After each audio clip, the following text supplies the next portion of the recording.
महाराज, आज के समय में मेडिटेशन करना उचित बताया जाता है, जो कि सेहत ठीक रखता है और पढ़ाई में एकाग्रता बढ़ाता है। तो क्या ध्यान करना उचित रहेगा, क्योंकि इससे नुकसान तो नहीं है? कृपया समाधान।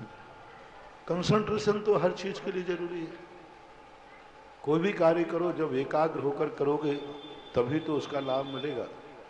इसलिए ध्यान के लिए स्पष्ट कहा विद्यार्थी के लिए बको ध्यानम, स्वान निद्रा बको ध्यानम। यानी जो विद्यार्थी हैं उनकी निद्रा स्वान के समान होना चाहिए। कुत्ता जैसे सोता है 1 मिनट में जाग जाता है। और बको ध्यानम, बगले के समान ध्यान होना चाहिए। जैसे बगला तालाब में मछली पकड़ने के लिए एक टांग पे खड़ा रहता है, उसके पैर नहीं दुखता, उसकी दृष्टि किस पे है? बस ऐसे ही विद्यार्थी की दृष्टि अपनी किताब पर होना चाहिए। ना तो उसे शरीर की चिंता है, ना कमर की चिंता है, कुछ नहीं।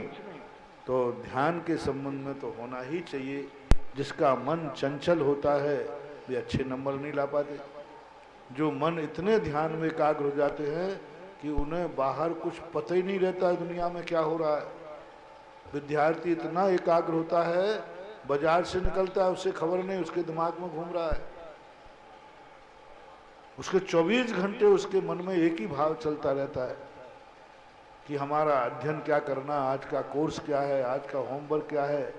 वे लोग अच्छे नंबर लाते और उनको थोड़ा सा भी कोई डिस्टर्ब कर दे।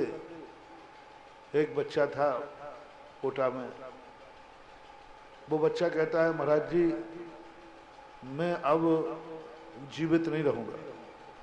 बोले क्यों? बोले मेरी माँ बहुत मुझे चाहती है। तो मैंने कहा भैया इससे क्या बुराई? बोले महाराज जी वो इतना डिस्टर्ब करती है, दिन में 3 बार फोन आता है और जैसे उसका फोन आएगा पूछेगा बेटा रोटी खाई कि नहीं खाई, कैसा है, रोने लग जाएगी। अब आध घंटे मेरा खराब। अब मैं यहाँ मम्मी की बातें सुनूं या याद करूं? वो घबरा गया। बस इसी कारण के मम्मी मुझे बहुत चाहती है और मेरे ध्यान को भंग कर देती है। मैंने उनके परिवार को बुला के कहा कि आप बच्चा चाहते हो या बच्चे को याद चाहते? आप नियम करें कि बच्चे जब तक पढ़ रहा है प्रतिदिन फोन ना करें उसको। आप लोग नहीं समझते हैं, ऐसे फोन करके आप फोनों पर रो देते हैं। आप फोनों पे कहते बेटा मुझे तो तेरे बिना भोजन ही नहीं खाया जा रहा है। अब वो बच्चा है छोटा, उसका आध घंटे करेगा मेरी मम्मी ने भोजन नहीं किया, मेरी याद आ रही, उसका कितना नुकसान है। तो ये सारी की सारी एकाग्रता के अभाव में हो जाता है। जो अच्छे बच्चे होते हैं उनको ये सहन नहीं होता। वो कहते मुझे पढ़ाई करना है तो पढ़ना दो, अब दुनिया के विकल्पों से ऊपर उठाओ। तो बहुत अच्छा है, करना ही चाहिए। अभ्यास भी करना चाहिए मन को एकाग्र करने के लिए। ऐसा है।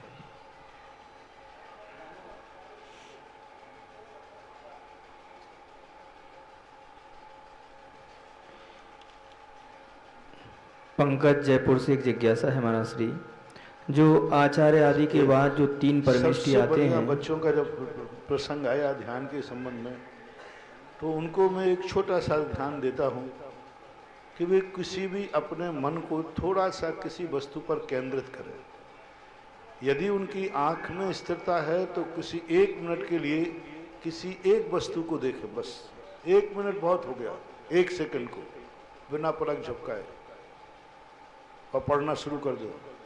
अथवा यदि उसकी आंख में इतनी चंचलता नहीं है तो कोई एक शब्द का उच्चारण करें। सबसे बढ़िया शब्द का उच्चारण है, जिन बच्चों को एकाग्र होना, अच्छे नंबर लाना है, पढ़ने के पहले अपने या तो इष्ट भगवान का या इष्ट गुरु का स्मरण करें 2 मिनट।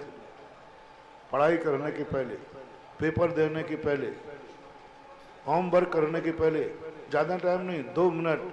आपको यदि आपके मंदिर की मूर्ति पर स्थिरता है तो आप आंख बंद करके 1 सेकंड में मंदिर की मूर्ति का स्मरण कीजिए। आपके गुरु पर श्रद्धा है तो आप आंख बंद करके गुरु का स्मरण कीजिए और उनकी मुद्रा सामने लाइए मात्र 1 मिनट के लिए और पढ़ाई शुरू कर दीजिए। आपको इतने जल्दी आपका मन लगेगा कि आप सोचोगे कि जो विषय मुझे 2 दिन में याद नहीं होता वो आध घंटे में याद हो जाएगा एकाग्र। यदि इसमें भी नहीं बन रहा है तो एक धीरे से माँ 3 बार ओम का उच्चारण कर लीजिए, बहुत धीरे।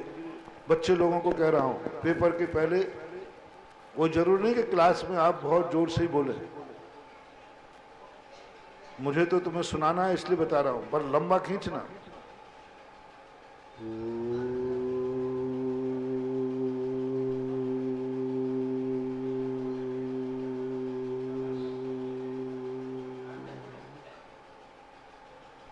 तीन बार पढ़ लीजिए और पढ़ाई चालू कर दीजिए, बच्चों को सिखाएं।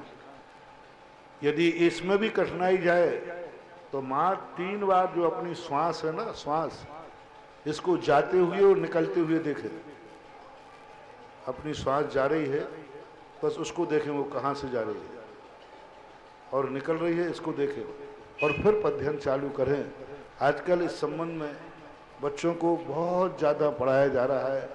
बड़े बड़े वैज्ञानिक लोग जो हमारे आचार्यों ने शास्त्रों में वर्णन किया था, वो बड़े बड़े वैज्ञानिक लोग बहुत ज़्यादा आधुनिक बच्चों को, मन को एकाग्र करने के लिए इन तरीकों को अपना रहे हैं, अपनाना ही चाहिए।